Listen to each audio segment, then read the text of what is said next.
as soon as I lie down, I get all stuffed up. Yes. And I can't breathe, I can't sleep.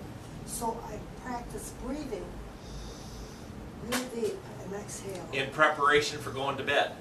Yes. No, when I'm in No. bed. Even in bed. That's Okay. what bothers me. And does that make it so And it stays open? eventually, I count to about 12 times, then I start getting relief. Interesting. I See, do that so every night. so you even because your instincts would be to no clog it up. You want to sit up and because you almost get. No, because the minute I lie down, it's the same There, thing. so you've been able just taking a slow, deep, and almost forcing the nostrils open when you breathe. Yeah, isn't this it? Now, the only thing I can control is my voice, and I lose my voice. Okay. Because I'm talking a little Yeah. more here. Yeah. That I haven't. That's still a difficult. Yeah, these things can be really, really tough, especially. And then you have things like chemical sensitivities and some of this other stuff that really get things. So here's another idea though. If you're laying in bed, I want you to pretend like you're me.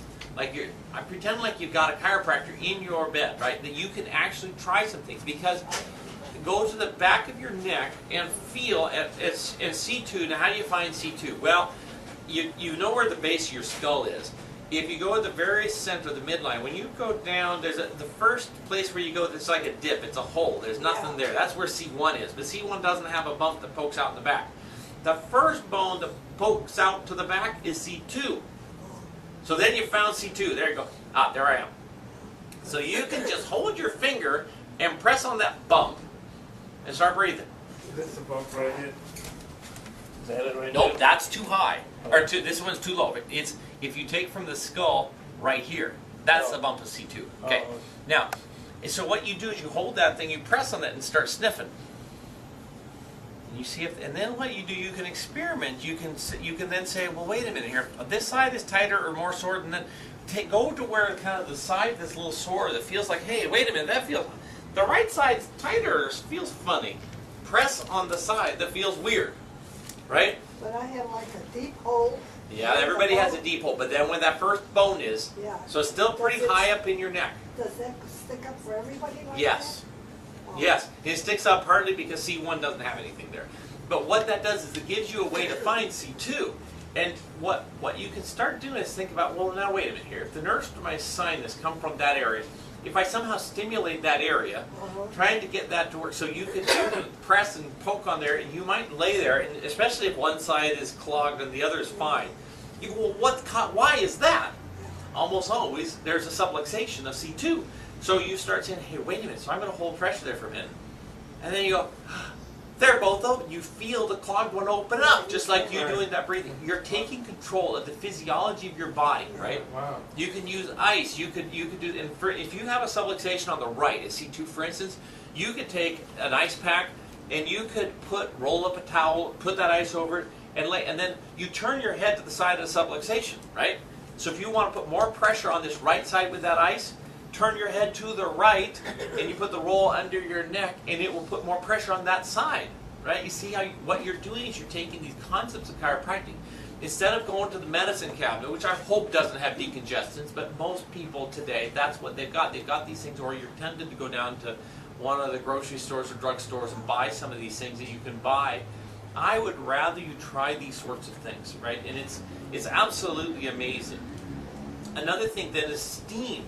Moist heat can break up clogged sinuses and promote drainage. Apply warm, wet towels over the nasal area, cheeks and forehead at the first sign of a sinus attack, or drape a towel over your head and lean across a bowl of hot water or commercial steamer.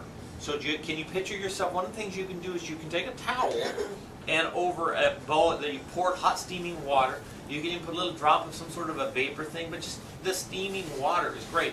And if you cover with a towel, so all the steam basically comes here, and start breathing through your nasal passages, not only will that kind of clean, because the steam will come in and it will help kind of bathe that area. Because you're hoping if there is something that is irritating to your body, that it will kind of help diffuse that thing. Now the other thing is you've got to drink some water. You've got to be hydrated, because if your body is overreacting to something, sometimes it's because you're dehydrated. So you don't have enough water to kind of dissolve and balance that out, right? So these are some things. Another thing, turn up the heat in the kitchen. When preparing meals during a sinus attack, think hot. Drink green herbal tea and eat chicken soup or other hot liquids can free clogged sinuses. Spicy hot foods like cayenne pepper, which contains the medicinal chemical capsaicin, will also clear sinus membranes. Right? So start thinking along these lines and say, what are the things I can do? And so these are the types of things. I wish the doctors would talk to patients about this. Many, many people don't even have any idea that that's the sort of thing they could have You done. know what I do sometimes? What do you do? If I'm having dinner and I think of it, I put the cayenne pepper on my Yes. food. There we go. And, And I it's, get and it. it will help. It'll almost be an irritant, but it'll help you breathe and get everything going. He says, enough, I don't need it. That's funny. That's great. I heard somewhere that the cayenne pepper is good for your circulation or something. Mm-hmm. Like that. Yes. It is. Yes. And it's really, in fact, I had a patient today. She was having, her stomach was upset. Now, she had had a gallbladder surgery and has had periodic problems with her digestion, the upper GI, that sort of thing. What she has found helps her the most is she will take a beef broth, and then she puts some vinegar and some hot sauce, and will drink that. And you go, well, what in heaven's name are you? But the same principle, right? These capsaicins, the vinegar, especially the best thing would be a vinegar that's still alive. You know, it has some stuff in it. But you think, wait a minute, that would be irritating, right? And it is, but it almost something irritating into the stomach actually kind of calms it all down. It's almost backwards, but we have to start thinking like this. And so your idea of putting hot sauce, essentially, cayenne pepper, in that is those capsaicins that they will help. So this applies not just to the respiratory and sinus things, right? But also to, like, if you've got an irritated tummy, something like that. If you've never tried that, I know it sounds crazy, but try stuff like this, and it's really fascinating. You may find that it really helps tremendously. You would think that it would be harmful to I your stomach know! because it's so It's hot. all irritated. I know it. But it's actually counterintuitive because It's very it's counterintuitive. good for your stomach, and when you would think that it would be bad for your stomach. Yes, Okay. and that's right. You've got a sinusitis. You've got an inflammation. Why would you put a capsaicin? Why would you put something that would be an irritant into your? You know what I mean? But it helps, right? So it's something to think about. Yeah.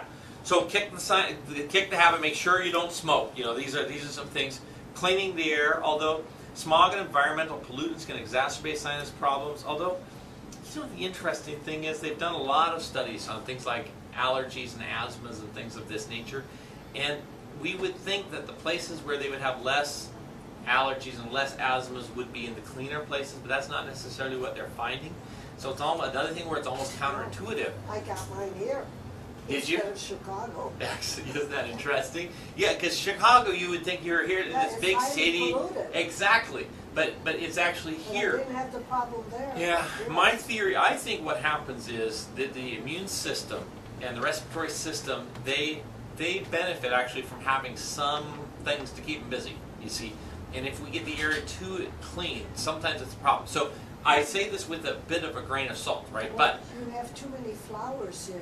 They're all in bloom. yes, they're all in bloom, and they're different for your body since you moved here from the Midwest. So that's what affects me. yeah, and people who move from area to area, they sometimes do have a little bit of trouble trying to adapt and things. But so I will say clean the air, and I would say that just in case if you've never tried that, it is something. There are plenty of air purifiers and fires and things like that. But I'm almost kind of moving away from that. I don't know that that's a thing I wouldn't start I've there. tried a purifier. I Yeah. have one at home. Yeah, I I've tried got it. one here. I don't know. I'm not sure how I feel about that.